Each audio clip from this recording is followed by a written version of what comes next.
Bueno, lo primero, buenas tardes, gracias por la invitación a participar en este interesante proyecto. Me parece que el ejercicio que están haciendo ustedes para caminar en el sentido de investigar, ¿no?, cuáles son las concepciones en la plétora de las conceptualizaciones que desde la izquierda discuten entre sí, me parece muy útil. Pues mira, yo te diría, antes que otra cosa, un primer asunto que para mí es de mucha importancia, que tiene que ver con el hecho de que cuando se habla de izquierda, el primer elemento que tenemos que tener claro desde el debate plural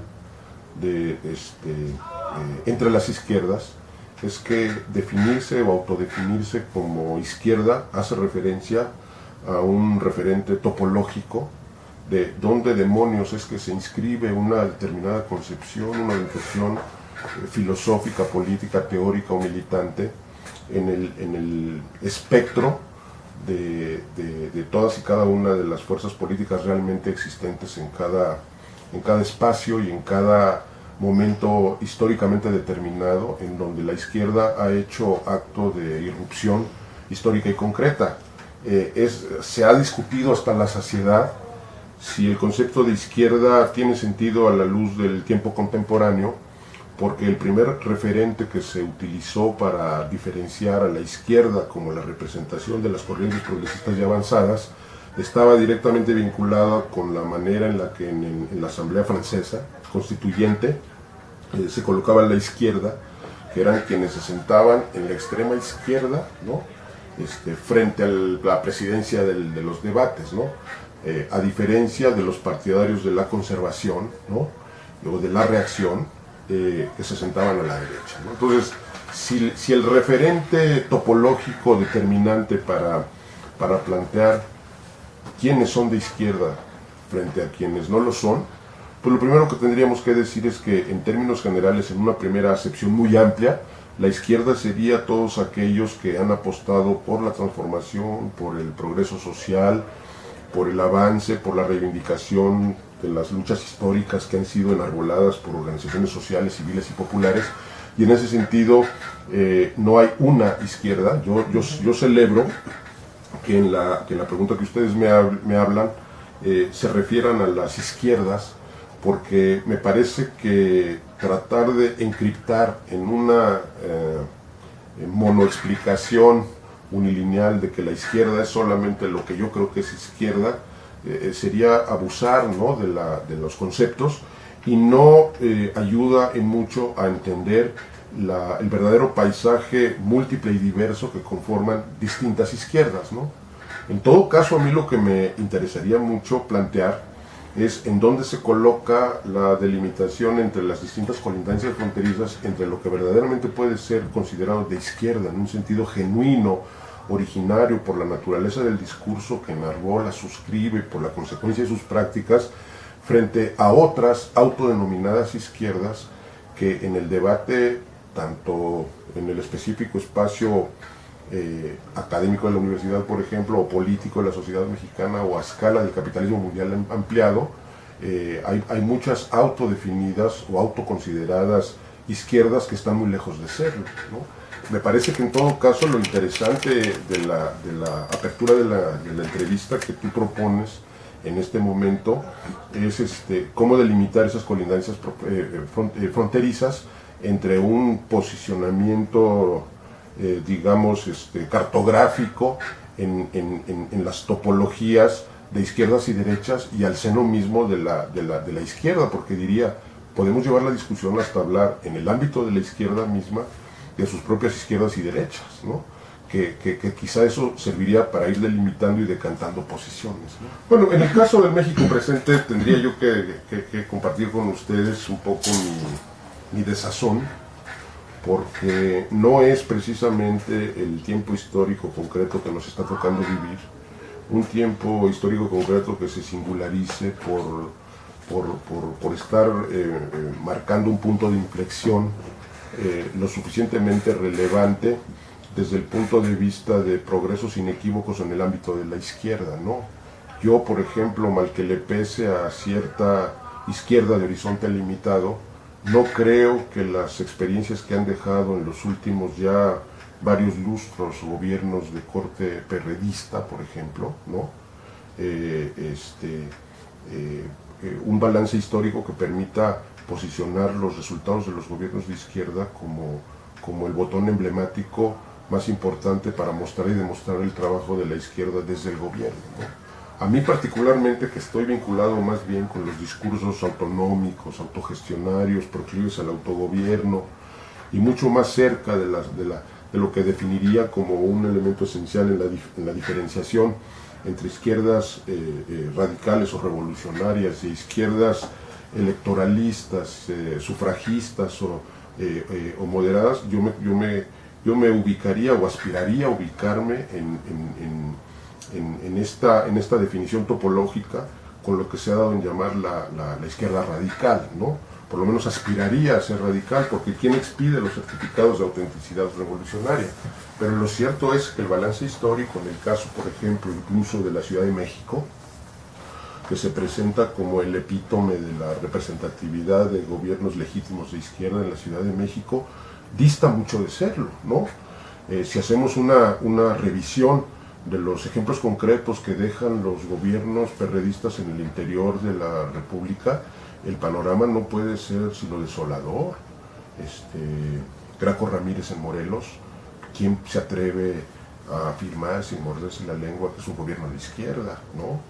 O el actual gobernador de Guerrero, que se ha dedicado precisamente a petardear la legitimidad de la lucha del movimiento popular guerrerense, ¿no? O el anterior gobernador de Guerrero, ¿no? Que prácticamente llegó por el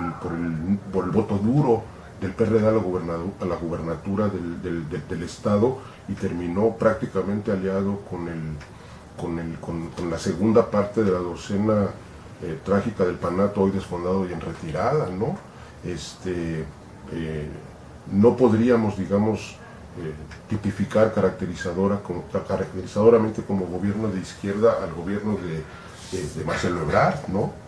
Que junto con el Genízaro Mayor de la Policía del Distrito Federal se han dedicado a golpear anarquistas y a sitiarlos, a perseguirlos y hostigarlos. ¿Esos son los gobiernos de izquierda? Yo digo, bajo ninguna circunstancia. En todo caso, a mí me parece que la pregunta que se tendría que plantear desde un entorno teórico, político y militante, cuáles deberían ser las banderas de la izquierda cuando no hemos arribado ni siquiera al tercer lustro del siglo XXI. A mí me gustaría reproponerles a ustedes una respuesta con una pregunta propia. ¿Aspirar al poder o luchar contra toda forma de poder que cristalice en gobiernos heterónomos, fabricantes de subalternidad, ¿no? Porque en ese sentido yo hablaría de que las izquierdas, topológicamente hablando, genuinas del país, ni aspiran ni buscan puestos de elección popular, porque el país hace ya un buen rato que agotó el ciclo de los procesos político-electorales, ¿no? Si nosotros hacemos un balance de las 3 candidaturas en las que el ingeniero Cárdenas del 88 para acá contendió como principal aspirante a la titularidad del Poder Ejecutivo, y revisásemos las dos contiendas presidenciales de López Obrador, pensando que cada una de estas 5 candidaturas están intermediadas por un intervalo de tiempo histórico de sexenios, 6 por 5, 30, la izquierda electoral mexicana lleva 30 años dándole la vuelta a la noria electoralista, y realmente los resultados en términos de las políticas públicas que han representado desde el ejercicio de las gubernaturas, de las bancadas que han ocupado tanto en la Cámara de Senadores como de Diputados, en los congresos locales, están muy lejos de representar los intereses de la izquierda, ¿no? Claro que si nosotros seguimos instalados en la topología, probablemente podríamos decir, bueno, es que el entorno posterior a la caída del muro de Berlín determinó que la geometría política se corriera tanto a la derecha. El neoliberalismo ha tenido efectos tan destructivos que pues el PRD desde esa perspectiva pues casi parece de izquierda, pero parecer ser de izquierda y serlo son dos cosas cualitativamente distintas, ¿no? Y yo bajo ninguna circunstancia aceptaría ni programáticamente, ni organizativamente, ni por los métodos de lucha que se sustenta la izquierda legal en este país, incorporar al PRD dentro de las expresiones de la izquierda. Bueno, esto ya no lo cree ni Andrés Manuel, que militó en un partido con complejo de movimiento y ahora está con un movimiento con complejo de partido, ¿no? Ahora se fueron, digo, la gente, los más de 15 millones de electores en 2013 que votaron por López Obrador, lo hicieron buscando una alternativa. Y lo que Andrés Manuel López Obrador les ha obsequiado es un alebrije, es decir, otro partido más de la insulsa partidocracia. México no ha transitado a la democracia, hemos transitado de un régimen de alternancia conservador a la restauración del ancien régimen, del viejo régimen, ahora representado por el astroboide Atlacomulco, ¿no? Es decir, esta mascarada del nuevo es en realidad el nuevo viejo PRI de siempre, ¿no? Entonces, desde esa perspectiva, pues hasta parecen de izquierda, ¿no? Pero que lo sean es otra cosa.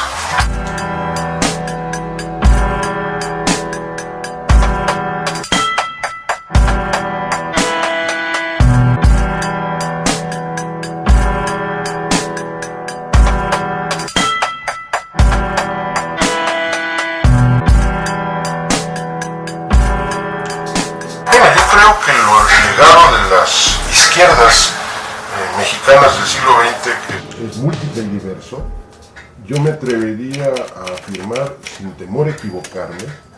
que todo lo poquísimo bueno que puede quedar como último rescoldo en el sistema político mexicano de democrático, no es gracias al Estado de clase, no es gracias a sus construcciones gubernamentales, sino en buena medida solo tiene sentido si se lo explica desde la naturaleza del tipo de luchas que han sido enarboladas fundamentalmente por las izquierdas del país, ¿no? Cualquiera que revise, digamos, el balance histórico del México del siglo XX desde el fin de la Revolución Mexicana de 10-17, que yo en ese sentido coincidiría en la hipótesis en ese momento del filotrotskista Adolfo Gili de que la Revolución Mexicana no triunfó, sino fue una revolución interrumpida entre el proceso democratizador y ensanchante de transformaciones económicas, políticas, sociales y culturales para el país, y el resultado real a que arribó la Revolución Mexicana de 10-17, digo, basta revisar el constituyente de 17 para darnos cuenta cómo efectivamente, no obstante la apología con que en la Constitución Política de los Estados Unidos mexicanos se eleva a principio prácticamente sacrosanta la propiedad privada, sin embargo, al interior de todo el repertorio del articulado del Constituyente de 17, nos encontramos con que todo lo que de contenido social tiene la Constitución, o lo que queda de una Constitución que ha sido, digamos, deformada escandalosamente con más de ya casi 500 adiciones y recortes y contrarreformas, ¿no? Todo lo social se explica por la intervención desde la izquierda de la Revolución Mexicana de 10-17 en materia de educación, artículo 3 constitucional, la fracción cuarta que a la letra dice toda la educación que el Estado imparta debe ser gratuita, artículo 27, que Salinas se lo echó, ¿no? Artículo 123, artículo 130, artículo 38, que esa es una paradoja, uno de los artículos que no se ha tocado y es probablemente el más subversivo de la Constitución Política de los Estados Unidos mexicanos, que consiste precisamente en legalizar el derecho a la rebelión, El pueblo tiene en todo tiempo el inalienable derecho de alterar o modificar su forma de gobierno. No le demos argumentos a la derecha, porque si nos escuchan en esta entrevista lo van a contrarreformar, ¿no? Sobre todo porque el nuevo viejo PRI de siempre quiere dejar en el sexenio del que apenas han transcurrido 6 meses una estela, ¿no?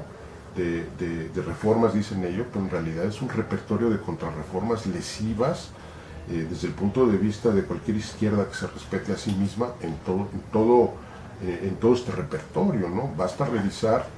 la contrarreforma laboral para darnos cuenta de la naturaleza de la iniciativa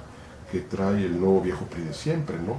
Y me parece que este es un elemento muy importante para posicionarnos un poco en la experiencia histórica que viene después, ¿no?, de los regímenes emanados de la Revolución Mexicana, donde la mayor parte de los gobiernos, ¿no?, del entonces partido único, casi único de Estado, pues se vio sometido al desafío que siempre desde las izquierdas se planteó desde muy temprano en el siglo, ¿no? Por haciendo un corte histórico, yo hablaría del movimiento médico del 66, hablaría del movimiento ferrocarrilero del 58, hablaría de la guerrilla de Jaramillo al inicio tempranísimo de la década de los 60, hablaría del movimiento estudiantil democrático popular del 68, hablaría, por ejemplo, del resultado más importante que en términos de las izquierdas generó todo este enjambre de organizaciones político-militares de corte guerrillero, desde la 23 de septiembre, bueno, antes de 65, con Gámez y Gómez en el asalto al cuartel Madera,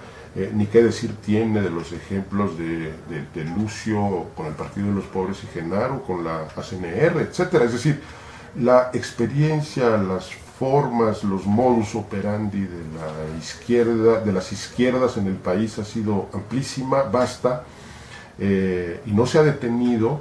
porque después del 68 estuvo el 71, todavía estamos a unos cuantos días del 10 de junio de 71, de cumplirse un año más en el 71, y acabo de hacer una pregunta sorpresa a mis estudiantes de Economía Política y no sabían la causa de la movilización del 10 de junio de 71, cómo se ha heredado la amnesia, ¿no? Yo creo que una de las cosas muy importantes en un esfuerzo como el que el Centro de Documentación y Difusión en Filosofía Crítica está haciendo es recuperar la memoria contra el olvido, porque si no se tiene la memoria y el registro documental de los procesos por los que ha transitado la larga ruta de las izquierdas mexicanas, no se entiende por qué hemos llegado a lo que hemos llegado, ¿no? A mí me importa mucho reconstruir la segunda mitad del siglo XX que se fue, sobre todo a partir del ensayo sobre un proletariado sin cabeza de José Revueltas, a propósito de la pertinente y muy actual, yo diría rotundamente valedera tesis que Revueltas en el ensayo sobre un proletariado sin cabeza, y lo digo porque yo milité en los últimos rescoldos de la Liga Espartaco-Revueltiana, el efecto que tuvo la crítica a la irrealidad histórica del Partido Comunista Mexicano. Si ustedes revisan cuál era el sentido que José Revueltas le imprimió a la crítica a la irrealidad histórica del Partido Comunista Mexicano, para Revueltas era una irrealidad histórica integral, porque el Partido Comunista Mexicano era históricamente incapaz en dos sentidos. Por un lado, incapaz de generar la posibilidad de construir una organización para el movimiento del conjunto de los trabajadores mexicanos, capaces de hacer estallar en 1000 pedazos el modo de producción específicamente capitalista del tiempo histórico que le tocó vivir a Pepe, e irreal también desde el punto de vista de no detentar una concepción estratégica, táctica y programática lo suficientemente clara en el sentido de los pasos que habría que dar, no solo para confinar al capitalismo mexicano de las crisis económicas, incluso el del mal llamado milagro mexicano, al basurero de la historia, a fin de construir una modalidad resignificada de un socialismo cualitativamente diferente al socialismo realmente inexistente de los siempre mal llamados países socialistas, desde la Unión Soviética, China, el este de Europa, ni hablar de Camboya o Vietnam, o incluso el caso tan caro para muchos de las expresiones de la izquierda mexicana que siguen empeñados en converger con el sueño romántico de dar por supuesto que lo que existe en Cuba es socialismo, cuando nunca como hoy ha sido perfectamente claro que la restauración capitalista camina aceleradamente de la mano del gobierno raulista, ¿no? Es decir, tendríamos que atrever a preguntarnos desde la izquierda, porque yo creo que entre las izquierdas el debate tiene que ser enérgico. Entre la izquierda, los izquierdistas tenemos que sacudirnos con la verdad para no lastimarnos con la mentira. Y en América Latina llevamos medio siglo dando por supuesto que la naturaleza de las relaciones sociales que existen en la isla son las propias de un régimen de transición socialista, que dista mucho de tener asidero lógico en la realidad empírica analizada, ¿no? Es una discusión que está atravesada ya por múltiples signos y señales. Estoy pensando, por ejemplo, en este supuesto, ¿no?, de que el socialismo del siglo XXI depende de lo que haga Venezuela en tal materia, y me parece que un marxista rigurosamente formado en función a los elementos propios de la crítica de la economía política y del materialismo histórico, tendría que estar mucho más cerca de una caracterización claramente diferenciada de suponer que en Venezuela haya un tal proceso que camina en dirección al socialismo del siglo XXI. Es un capitalismo Estado, ahora sí que nunca mejor dicho, aquí en China. Y ahora que murió el presidente Hugo Chávez, era un momento inmejorable para que desde el crisol plural de las múltiples y diversas izquierdas, no solo los universitarios, sino las izquierdas militantes con presencia en el movimiento de masas, para organizar una mesa redonda donde realmente nos pusiéramos a analizar la naturaleza de la transición, si es que estamos hablando de una transición en América Latina, y lo que nosotros presenciamos desde una perspectiva más bien anarcocomunista,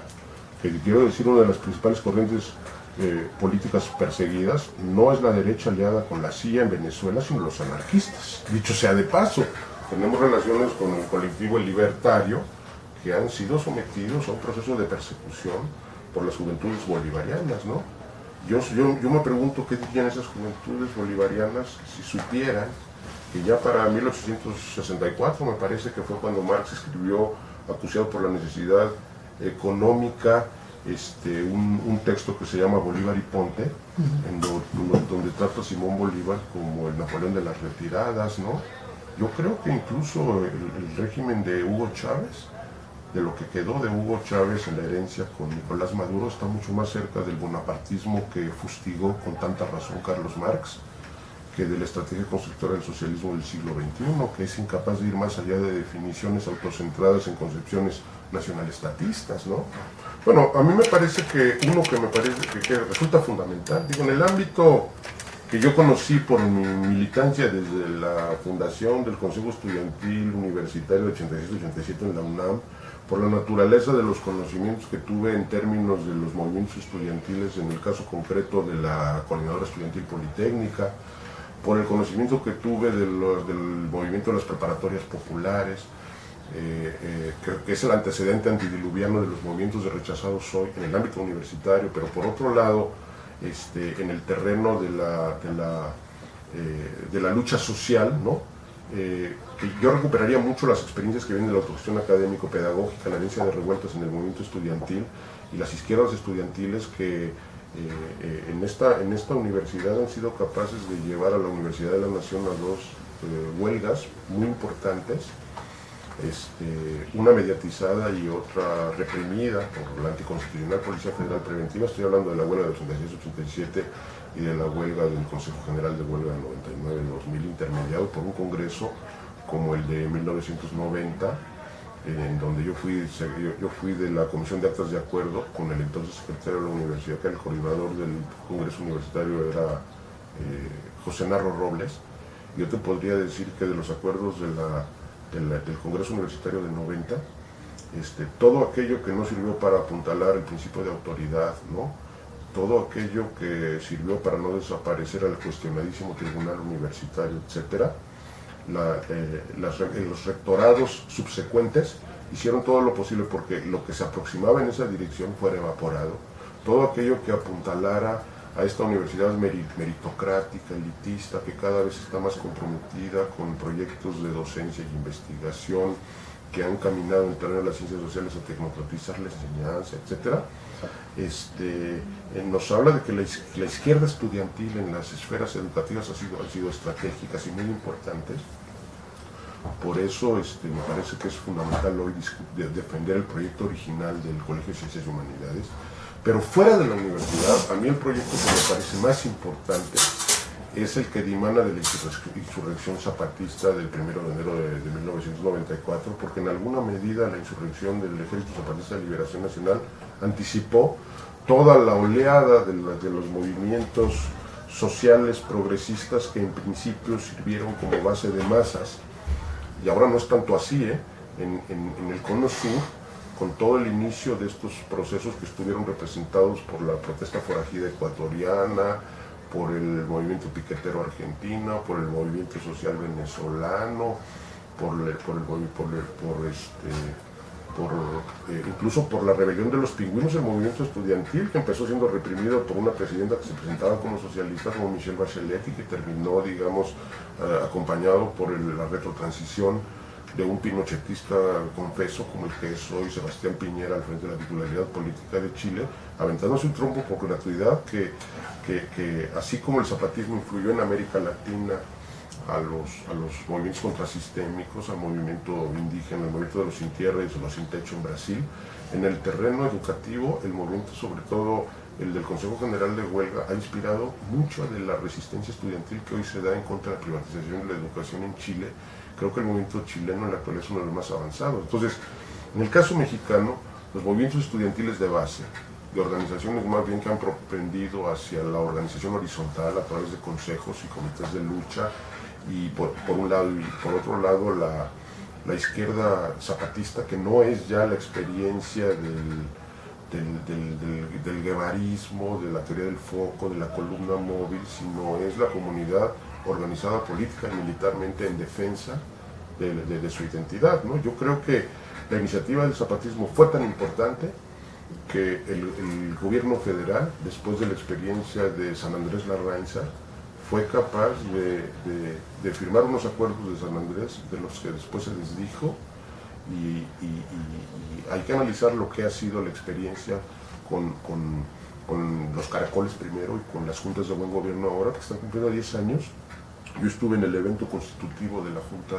juntas de buen gobierno hace 10 años, 90, y ahora estamos invitados para ir de nueva cuenta a conmemorar la primera década y a ver el desarrollo de la propuesta educativa zapatista, que ya la quisiera la Secretaría de Educación Pública.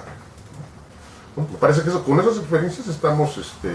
planteando la delimitación de un debate muy interesante, ¿no? Como cualquier proceso histórico, el actuar de las izquierdas del siglo pasado está sujeto permanentemente a debate. Uno de los principales temas de discusión es el de los llamados errores o aciertos. En la siguiente pregunta queremos concentrarnos en los sucesos que generan el sentimiento de haber salido mal, sobre todo de los 70 del siglo pasado a la fecha. De modo que, hablando de errores y derrotas de las izquierdas de este periodo, ¿cuáles de estos cree que persisten? Y si es el caso, ¿cómo pueden solucionarse? Bueno, yo pienso que, para decirlo coloquialmente, que los errores y los horrores de la izquierda son múltiples y diversos. Ninguno que hoy nos posicionemos en un plano de ubicuidad de la izquierda contrasistémica, podemos negar que en momentos claves del movimiento evolutivo de la historia, las izquierdas radicales también han cometido errores.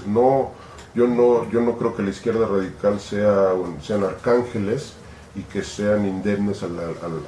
cometer muchos errores. Entre otros, los errores de las izquierdas radicales han sido el sectarismo, muy frecuentemente el dogmatismo, el culto a la personalidad,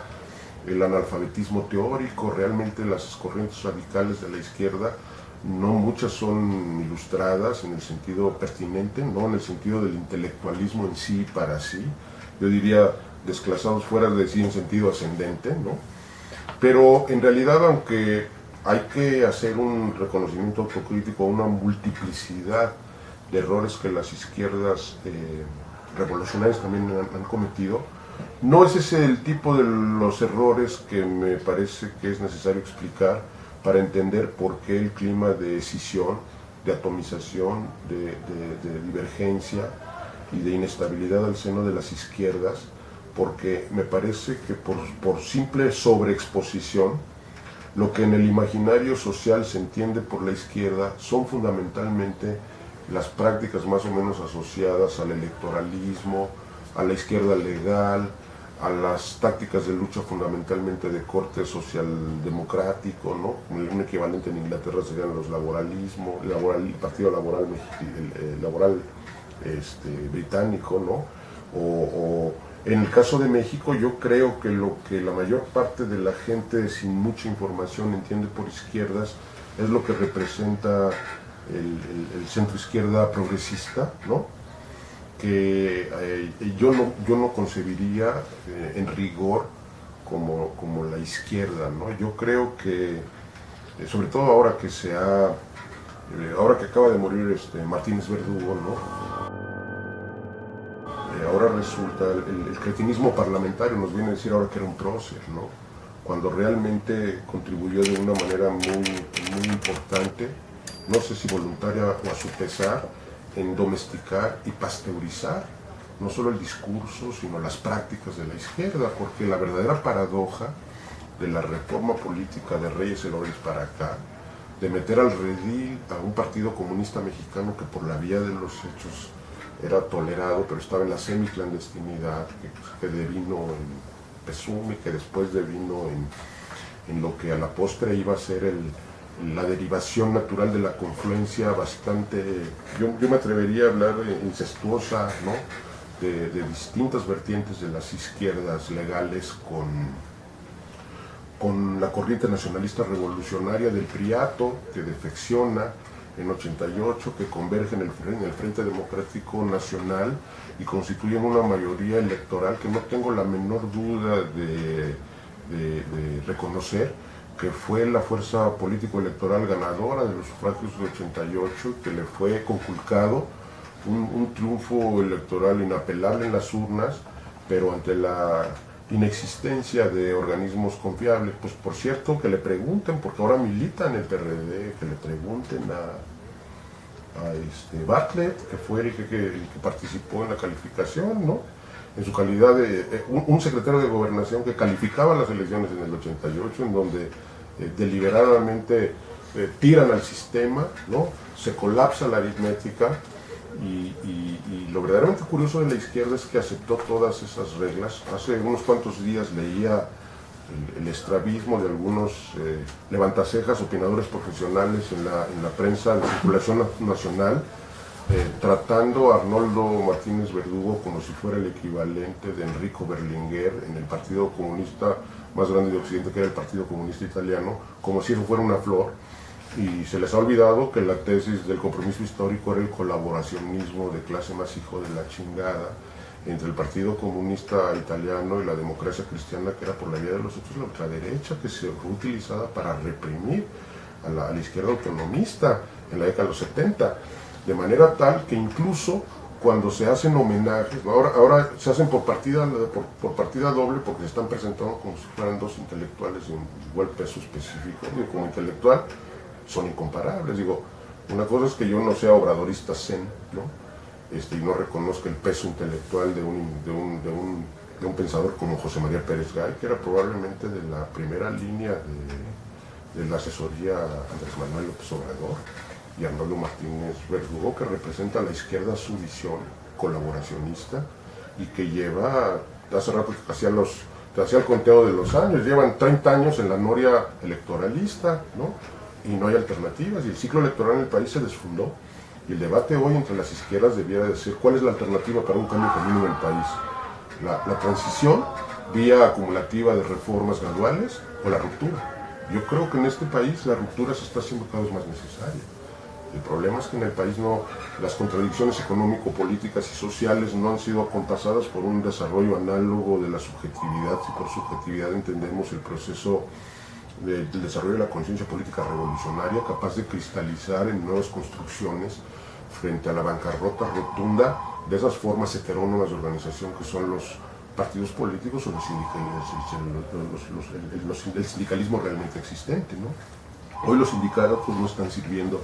para defender a los trabajadores, sino para controlarlos,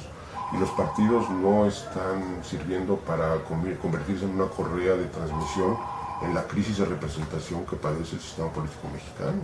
Esto es una catástrofe, ¿no? Entonces, a mí me parece que esos sí son errores, y esos sí son horrores, ¿no? Y hay responsables históricos y concretos en este país que han sido cómplices de esta mascarada, porque las reformas no han acercado a la transformación del país, le han dado oxígeno artificial al sistema para elongar su dominio sobre el conjunto de la sociedad, ¿no? Yo por eso digo, transición o ruptura. Yo creo que la izquierda genuina en este país, que tiene que conquistar también a su modo la realidad histórica, necesita ser capaz de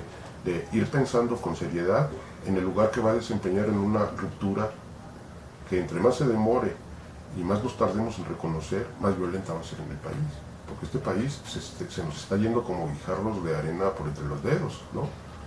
Y estuvo suave con los intelectuales marxistas de la UNAM, que son verdaderamente unos eruditos a la hora de dar clases, y salen a la calle y votan amarillo.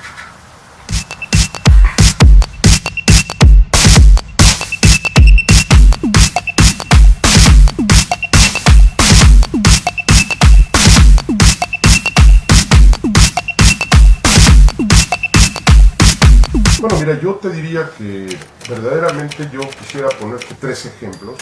Por supuesto no son los únicos,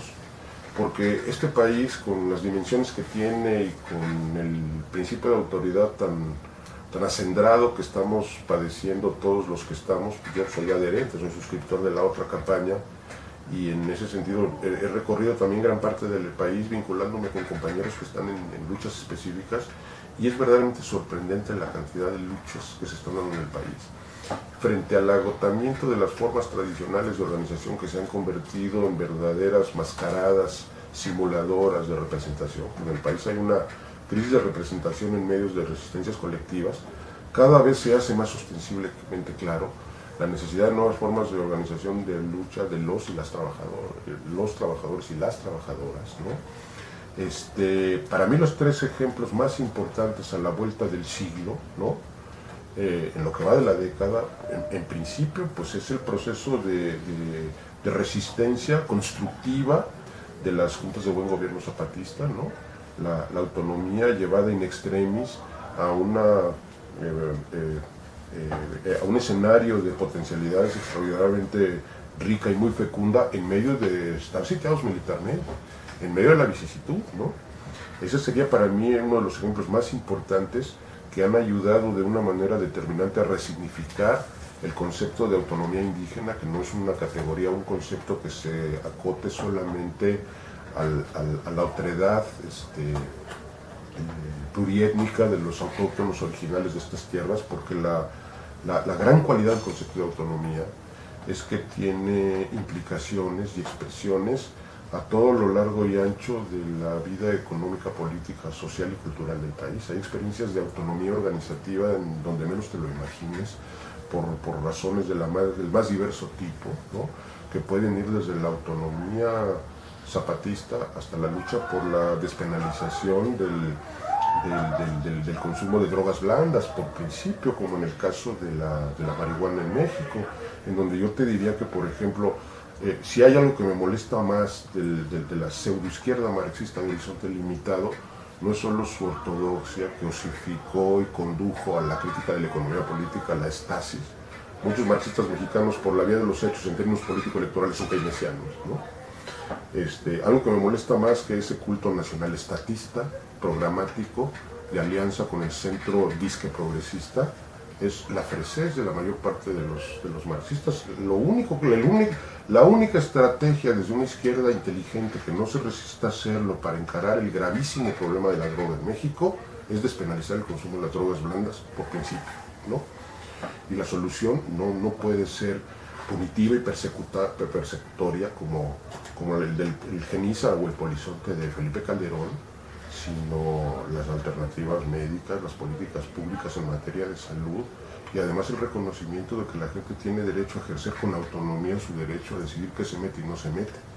¿Qué chingada madre tiene que hacer el Estado mexicano diciéndonos si podemos o no fumar, si podemos o no tomar, etcétera, ¿no? Y eso es parte, ese es uno de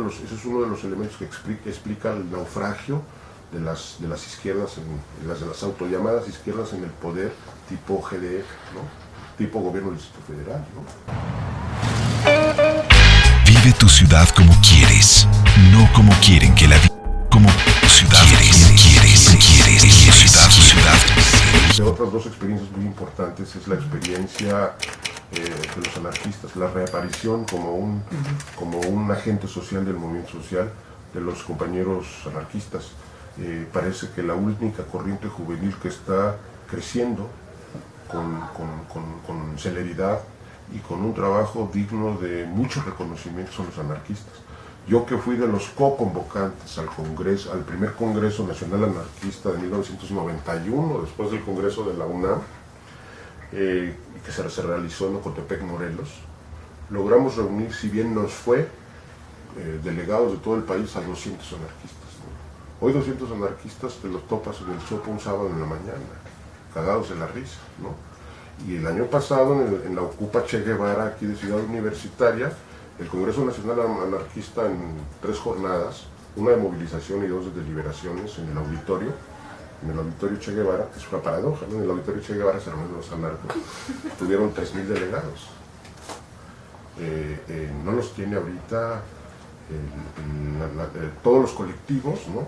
marxistas leninistas del país, ni aunque se sumen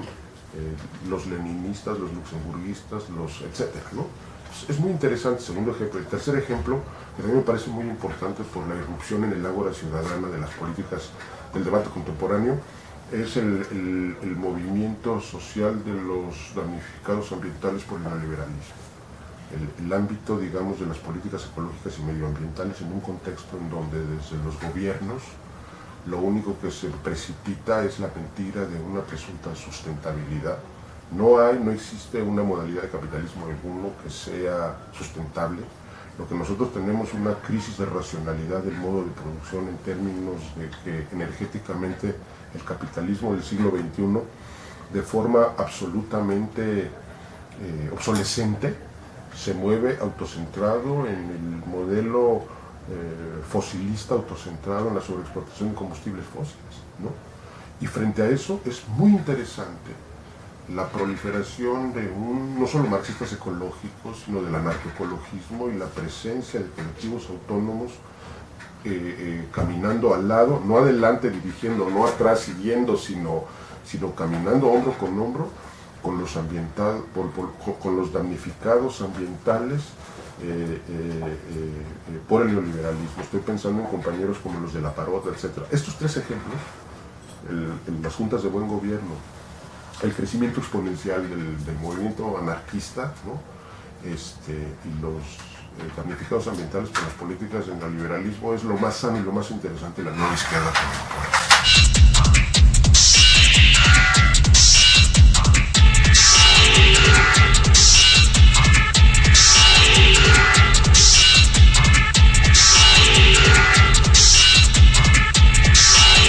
Bueno, yo te diría que desafíos son muchos. Desafíos, yo me atrevería a hablar en principio de uno que explica mi procedencia, militante en distintas organizaciones sociales de diferente tipo, desde lo último. Yo vengo del último grupo vivo influido por José Revueltas, que fue el Grupo EIRA, Espartaquismo Integral Revolución Articulada, pasando por el Frente Popular de Zacatecas, pasando por la CEMPA, pasando por la OIR, pasando por el Consejo Estudiantil Universitario, por las organizaciones libertarias, por los comités autogestionarios, etc. Y te diría que para mí el principal desafío de una izquierda revolucionaria que no se resista a hacerlo es la conquista de su realidad histórica, en los 2 sentidos a los que Revueltas hablaba, desde un umbral que no fue capaz finalmente de desbordar el marxismo-leninismo, pero la ética revueltiana. Yo, por ejemplo, comparto mucho, incluso por el gusto que tengo por la literatura de Pepe. Yo soy, digamos, un marxista pesimista, cuasi revueltiano. Si por pesimismo entendemos el optimismo bien informado, no desmovilizador, porque el ser pesimista ante los avatares que se yerguen como desafíos sobre la izquierda, no debe ser para refugiarnos a chillar a nuestra casa. Digo que lo que tenemos que hacer es reconstruir el tejido de la relación, hacer análisis de la situación histórico concreta que pedía Marx, el mejor Marx, ¿no? Entender mucho el ejemplo que desde las perspectivas anarquistas, sobre todo en México, se están dando para reflotar para mí los 3 referentes que son los los desafíos programáticos que la izquierda revolucionaria tendría que visualizar para hacer tierra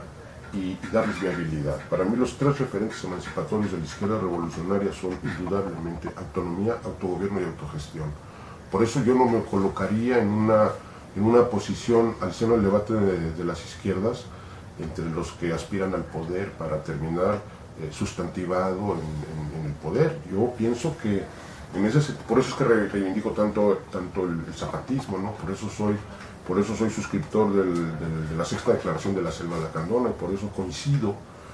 aunque tengo algunos matices en la crítica al EZLN, pero me parece de lo mejor que ha pasado en este país para el futuro de la izquierda, ¿no?